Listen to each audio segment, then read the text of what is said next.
I remember after William went on his gap year, way back on Operation Raleigh, Harry said when he came back, he's much nicer now. So this myth that Harry and William were very close is a myth. You think? They were only close, really close, after their mother died. Of course, they unified, and they were the only two people that knew what it felt like. But they weren't very close as youngsters. Well, Harry mentions this quite a bit. He talks about the sibling rivalry, and he moaned in spare, saying that he complained that William ignored him when he went to Eton, which big brothers sometimes do. You know, your younger brother's embarrassing. But did Diana ever talk about this sibling rivalry that we're seeing playing out now? I mean, he's called the books. We keep banging on about this book. It was years ago. We called the book Spare. He still has a problem with the fact that he is the younger brother to William. Did Diana ever mention that or see that as a problem between the Yes, boys? I mean, we talked about it quite a lot because she said, I worry for Harry because...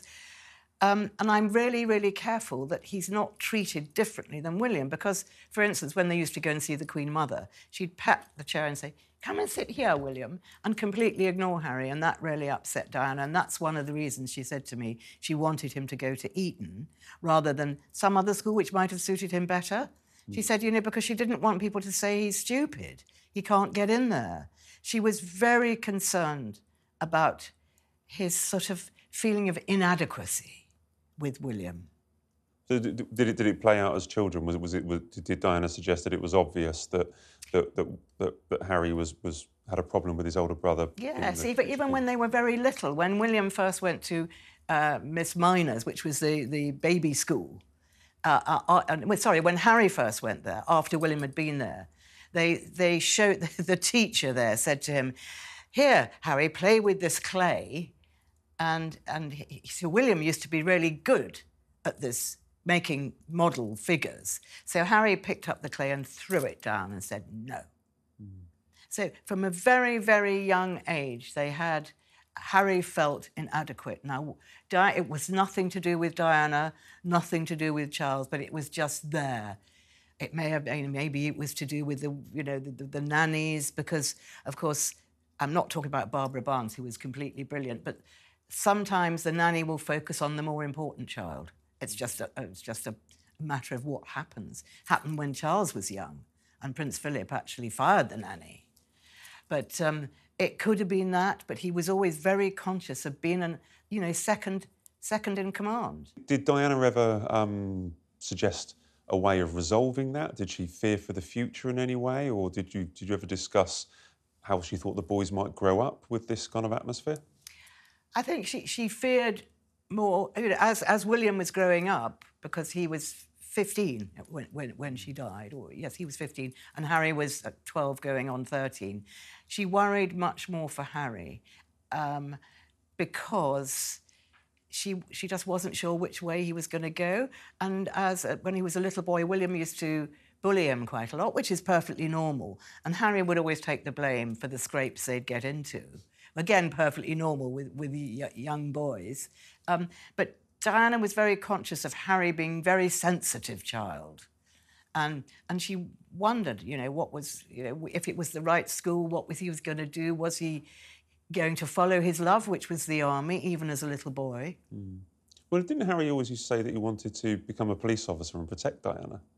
Yes, he did. Yeah, he did, yeah. Yes, and William used to say, I don't want to be king. And Harry said, don't worry, I'll be king. So it was planted very, very young, that seed of William having the privilege. And Harry, of course, didn't really understand. In a way, it's better to be the spare than the heir. Knowing what you knew about Diana, as I say many times that you met her, do you think she would be proud of what Harry has done, or do you think she would not look favourable on his actions from recent years? I think Diana would be proud of what Harry's done, because Diana wanted to do it herself. She wanted to go and live in America, and she even looked at properties in Malibu, and she had this sort of fantasy idea that she would be much happier in America. Then she realised that of course she'd be separated by 5,000 miles from the boys, and she couldn't deal with that. That was not going to happen. So I think the fact that Harry, I suppose you could say, escaped from the royal fold, I think she'd be very proud of that. What she wouldn't like is this fallout with the family. She would really hate that. She wouldn't have been happy that Harry had fallen out with William, surely. She wouldn't be at all happy that Harry had fallen out with William, and she always said to them, you know, please, please remember, you know, you don't ever forget that you know, you're brothers, and I want you to be friends. So even back then, she was talking about it. No, she'd be very unhappy, and that would worry her about Harry. But I think she would be proud of the fact that he managed to make the break. OK, very interesting. The Princess of Wales. She's back with a bang.